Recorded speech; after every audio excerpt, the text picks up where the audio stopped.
Dr. Miller, another video in this series on how to be a college student. And if you've watched these videos so far, you have found that I'm not talking about study habits just yet. We're talking about the things that undergird a good student. In other words, what are the things that really push a good student? I talked about perspective and expectations. And now we're going to talk about an interesting title, Of Men, Not Gods. And what I'm talking about here is how to approach professors. So if you haven't already, I encourage you to subscribe to my channel, like this video, comment on the video. Again, I hope you'll check out the other videos in this series. I'm releasing more videos on different topics and how to be a college student. I also talk a lot about my field, my content area, which is exercise and sports science, nutrition science. So check those videos out as well. All right, so let's talk about this topic of how to address, deal with, and I don't say deal with in a negative way, but interact with is a better way, professors.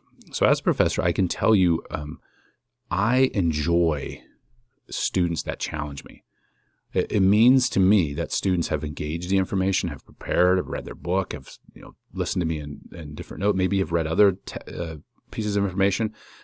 It shows me students are interested. I've been stumped in class many times. I'm less stumped over the years because I read more and I learn more myself. And many times it's at the catalyst of a student's inquiry that they'll ask me something and I don't know the answer. Early on in my career, I probably would have been a little bit more flustered by that. As I got older as a professor, I don't care in the sense that it doesn't bother me in my ego. I think that's just part of getting older and being, having less insecurities. But it shows me as a professor, students are interested. So I believe a lot of professors have that same approach. Now, some will get flustered and maybe get a little bit upset, but I would rather have students that are engaging information and challenging professors in a respectful way, and we'll talk about a little bit how to do that in a second, in a class, because again, it shows that the student is engaged with the course. Now, I say in a respectful way. You shouldn't engage a professor just to be belligerent, even if there is a values difference between the two of you. If it's in a philosophy class and you don't believe as that professor believes in terms of their outlook on life or their worldview, you can still have an argument, not a screaming match. I'm talking about an argument, a calm, sane, rational argument with a professor using information from the course. If you have a legitimate question or challenge to information in the course, the content at hand that's relevant in that moment, challenge the professor.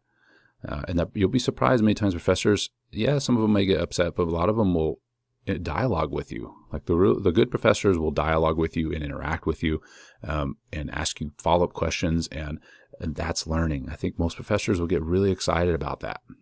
And being around professors, most just want to see critical thinking, want to see students engage with the content, even if they might not agree with the student's outlook at times. It means a lot to have students like that. I get excited when students ask questions. Now, you have to do it in such a way that isn't belligerent. Think of it as talking to a friend that you would talk to, over lunch. You wouldn't attack them, I hope. When you're having a conversation, you would speak to them, as a human being. Anytime you attack somebody, they're going to bristle at you, right? And so asking a meaningful question that you have obviously been prepared to ask, meaning you did the homework, you read the book. It's not a question that is just emotional outburst. It's a question that has meaning. It's based on the content in the course. Okay. And what you do when you ask those questions is you yourself are learning because you're explaining your question. You're formalizing a question. You're taking the information in the course and you're putting it in a context that you're teaching, or you're trying to ask the professor a question. In a sense, you're teaching the information to yourself. Okay. So if you're thinking about this information, it comes up in a question in a class, maybe it's off the cuff, top of your head, and that's great. Again, if it's built on the information in the course, it's a good question. Ask it. I've been in different parts of the country in different situations where professors many times are regarded as some pretty high and lifted up. And professors are just people. Don't be intimidated by credentials. I've seen professors that if I could give them 2 PhDs, I would have, and others that probably don't deserve the letters. And that sounds pretty bad, and I might even throw myself in that category. And so don't be intimidated by credentials. Credentials mean something.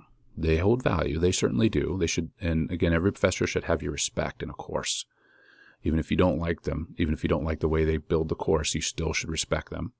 as you would anybody over an authority over you in that particular moment. You don't have to like them. You don't have to want to be their friend or forever. You can be that professor. Oh, I remember I had Dr. Miller. He was terrible, right? Fine. But respect the course, engage in the content, work hard, ask good questions. Don't be afraid to challenge the professor. And in so doing, higher education fulfills its mission, which is to make critical thinkers and to have differing opinions on things and to have different ideas and to talk about them. How exciting is that if that could really be borne out? So as a student, you don't have to sit there and absorb information, but it is your obligation as a student, if you're going to challenge a professor or you're going to ask a good question, is to make it a good question. In other words, built on the information. Now, when I say good question, I mean, asking about the content in hand, not just, having some sort of emotional outburst or frustration with the topic that you obviously didn't think about thoroughly, or, have any sort of, I've had students ask me the same question repeated. So one student would ask the question, the next student was asked almost the exact same question.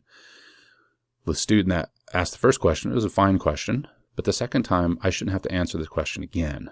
And it's not, it wasn't a question that added to anything. It was literally, I've had the exact same question asked. And as a professor, that can be frustrating. That shows that second student was not prepared and wasn't even engaged in the course. They weren't even listening. Okay. So we'll talk later on how to ask good questions, meaning it's all about preparation. Okay. But have the confidence and the boldness to ask those questions. And you might be surprised that majority of professors really enjoy to hear from you. They really will enjoy having an interaction with you. Okay. Again, I've already prefaced that this is I'm not talking about belligerent outbursts. I'm talking about good questions related to the content, maybe challenging the content or the professor. That's fine. That's great. It shows learning, and that is the ultimate goal. All right. I'll see you in the next video.